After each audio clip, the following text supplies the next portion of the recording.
দিছে পোলাপাইনে মায়ের ভাই, যেই মাইরটা দিছে এরকমের মাইর খায় আবার কান বইরা উঠবস করাইছে।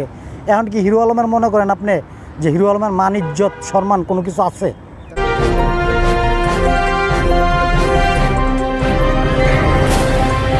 আসলে অল্প পানির মাছ যদি বেশি পানিতে যায় তাইলে তো একটু লাফাইবে, একটু লাফালাফি করবে, এটাই স্বাভাবিক। হিরো আলম ব্যক্তি হিসাবে উনি একজন ভালো সেলিব্রিটি। তো আসলে উনি, আমি যেটা মনে করি, উনি যেই রাস্তায় ছিল ওই রাস্তায় ওনার থাকাটা সবচেয়ে বেটার ছিল। আবার গেল আরাফাতের বিরুদ্ধে বাসানডাক 2 আসনে নির্বাচন করতে, উপনির্বাচন। ওই যে নায়ক ফারুক সাহেব যে মারা গেলেন ওই স্থানে উনি গেছে নির্বাচন করতে।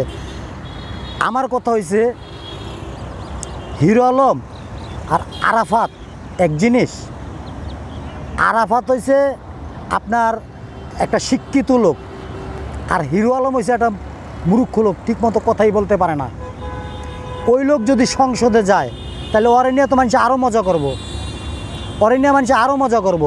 তাইলে এই যে আরাফাতের বিরুদ্ধে আবার গেছিলো পরশুদিন না কবে মামলা করতে, যাই হোক কোর্টে যায়া মামলা করতে পারে নাই, কারণ কোর্টের একটা আপনার সময়সূচি আছে যে এই সময়ের ভিতরে কোর্টে আসলে মামলা করতে পারে নাই। পরের দিন আবার গেছে, যে কি না কি হয়েছে, দিছে পোলাপাইনে মায়ের ভাই, যেই মাইরটা দিছে এরকমের মাইর খায় আবার কান বইরা উঠবস করাইছে। এখন কি হিরো আলমের মনে করেন আপনি যে হিরো আলমের মান ইজ্জত সম্মান কোনো কিছু আছে? তাহলে আপনি বলতে চাচ্ছেন যে আসলে হিরো আলমের কোনো মান সম্মান নেই কিংবা মান ইজ্জত নেই? না না, ওর কোনো মান ইজ্জত নেই। ওনার যদি মান ইজ্জতই থাকবো তাইলে উনি কেন নির্বাচন করতে যাইব? কেন আরাফতের বিরুদ্ধে বা আওয়ামী লীগের বিরুদ্ধে মামলা করতে যাব? কেন আরাফতের মামলা করতে যাব? কেন রুহুল কবির রিজভির মামলা করতে যাব? কেন উনি উপনির্বাচন করব? উনি বলতে পারে যে আমি এই দেশের নাগরিক, সব অধিকার আমার আছে। এখন আমি মনে করেন সাধারণ একজন মানুষ, এখন আমি যদি কই যে আমি এই বাংলাদেশের একজন প্রধানমন্ত্রী হবো, এটা কি সম্ভব? বলেন। যে কোনো মানুষের একটা ধারা আছে যে আমি এই সাইডে যাবো বা এইভাবে চলবো। উনি যেইভাবে ওনার মানুষ চিনে, উনি যদি ওই লাইনেই থাকতো তাহলে আপনার রাজনীতিতে কি মানুষ, মানে রাজনীতিতে কি আপনার অভিনয় জগতের চেয়ে কি রাজনীতিতে কি সম্মান বেশি? সম্মান বেশি না টাকা বেশি? আচ্ছা, ওনার রাজনীতি করার তো দরকার নাই, আছে? ওনার রাজনীতি করার দরকার কি? উনি যে কয়বারই রাজনীতি করতে গেছে, এই যে আরাফতের বিরুদ্ধে আরাফতের বিপক্ষে নির্বাচন করতে গিয়ে মাইর খাইছে। হাই রে মাইর, পিছন দা পোলাপাইনে পিডায় আর হয় দৌড়ায়, পিডায় আর দৌড়ায়। কী যে একটা সিনারি, মনে হয় যে ছবির শুটিং চলতেছে, এই রকমের মাইরটা ওরে মনে করেন দিছে। আচ্ছা, বিষয়টা হচ্ছে কি যে এই যে হিরো আলম আসলে উনি কি নায়ক, না উনি ইউটিউবার, না উনি এমপি, না উনি কি আসলে এই বিষয়টার উপরে, এই বিষয়ে আপনি কি বলতে চাচ্ছেন?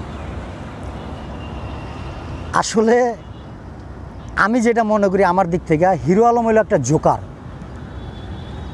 নায়ক, হের চেহারা কি নায়কের মতো দেখা যায় ভাই?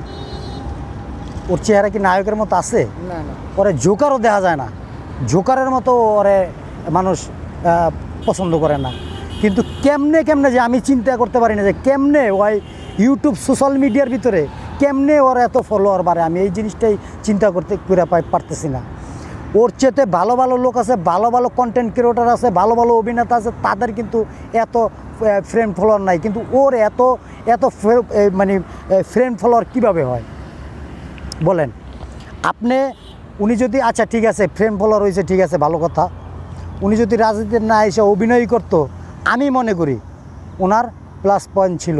এই যে লোকজনে মাইকটা দিছে, কান ধরে উঠবোস করাইছে, দৌড়াইছে, লাইটাইছে, পিটাইছে, ঘুষাইছে, আবার মিডিয়ার সামনে কান্দে আর পরে কইতাছে ভাই আমারে মাইরা দিছে, সারা বাংলাদেশের মানুষ দেন আমারে মারছে, আমার এমনভাবে মারছে, বিএনপির লোকেরা মারছে।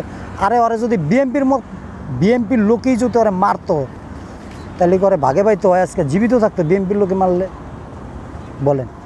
কিন্তু এই যে দোষারোপটা করছে যে বিএনপির লোকে ওরে মারছে, ওরে বিএনপির লোকে মারছে, আমি তো মনে করি এটা নিজের লোকজন দ্বারাই হয় এরকমের একটা সিন করছে ওই জায়গায়, যাতে ওর নিজস্ব যে লোকগুলো আছে এই লোকগুলারে ওর এটা মানে একটা সাজানো নাটক, ওর এটা সাজানো নাটক যে আমি কোর্টে যাবো, ওই জায়গায় তোমরা আমার সবাই মারবা, আমি এটা সোশ্যাল মিডিয়ায় ভাইরাল হমো, মানুষের দেখামো যে বিএনপির লোকজন আমার এভাবে মারছে। আমি মনে করি হিরো আলমরে আইনের আওতায় এনে সুষ্ঠু এটার বিচার করা উচিত। কারণ বিএনপির নামে বাংলাদেশের এত নিপীড়ন নির্যাতিত একটা দল, এই দলের বিরুদ্ধে ওই এত বড় একটা কথা কিভাবে বলল যে বিএনপির লোকই আমারে মারছে। এই কথাটার কারণে আমি মনে করি ওরে আইনের কাঠগড়ায় দাঁড় করানো উচিত, যে ওরে কোন লোকে মারছে, কেন হয় বিএনপির নাম দোষারোপ করলো যে বিএনপির লোক ওরে মারছে। এই বিএনপির লোকে মারার কথার কারণে, বিএনপির নাম উল্লেখ করার কারণে আমি মনে করি ওর বিরুদ্ধে আইনের ব্যবস্থা নেওয়া উচিত। আচ্ছা প্রিয় দর্শক, কারণ যার ইজ্জত নাই, যার সম্মান নাই, যে খালি মাইর খায়, খালি মাইর। আপনি আমার একটা লোক দেখান তো, কোন ইউটিউবার, কোন কন্টেন্ট ক্রিয়েটার, কোন অভিনেতা হিরো আলমের মতো মাইর খাইছে দেখান? আছে? একটা লোক আছে? কিন্তু ওই মাইর খায়, এইটাই ওর একটা পুঁজি। ওর নিজস্ব লোকজনের সাজায় যে ভাই আমি অমুক জায়গায় যাবো, তোরা সবাই মিললে আমারে মারবি, আর আমি এক একজনের পুঁজি করে আমি সোশ্যাল মিডিয়ায় এটা একটু ফেস ভ্যালুতে থাকবো, আলোচনা সমালোচনা সবসময় থাকবো। এই যে আমি যে ভিডিওটা, এই যে আপনাকে ওই চ্যানেলে আমি আরও কয়েকটা ভিডিও আমি দিছি, আমি মনে করি এই ভিডিওটা করাও উচিত হয় নাই। কারণ হচ্ছে এই ভিডিওটা মনে করেন হাজার হাজার পাবলিক দেখবো, আরে হিরো আলমরে নিয়ে সমালোচনা হইতেছে, আলোচনা হইতেছে, সমালোচনা হইতেছে। আমি মনে করি হিরো আলমরে বিএনপির নাম উল্লেখ করার কারণে, বিএনপির নাম উল্লেখ করার কারণে ওরে আইনের আওতায় আনা উচিত। কারণ বাংলাদেশের ভিতরে এই 17-18 বছর যেই দল গণতন্ত্রের জন্য বারবার কারা নির্যাতিত হয়েছে, বড় বড় নেতারা, তাদের নামে কি কইরা এরকমের একটা লোক আপনার দোষ দিতে পারে?